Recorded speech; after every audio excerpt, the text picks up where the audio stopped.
אוקיי, שלום לכולם.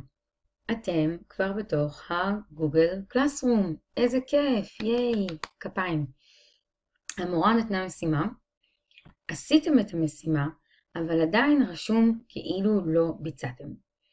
אז הווידאו הזה במיוחד בשבילכם, איך אני מסמנת בגוגל קלאסרום שאכן ביצעתי משימה. בואו וראו. אז הנה המשימה שהמורה ביקשה ממני לעשות. היא ביקשה ממני לתרגל את ה-part of speech באנגלית.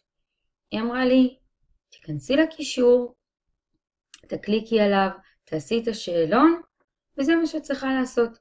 עשיתי את זה, אבל עדיין רשום לי לא בוצע. איך אני משנה את זה? אני הולכת לפתח,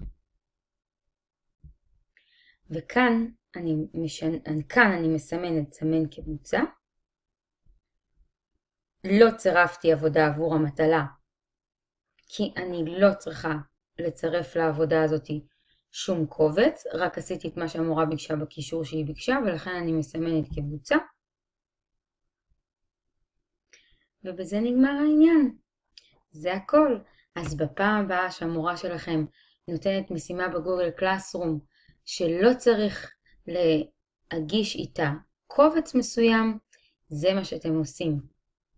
להתראות במשימה הבאה.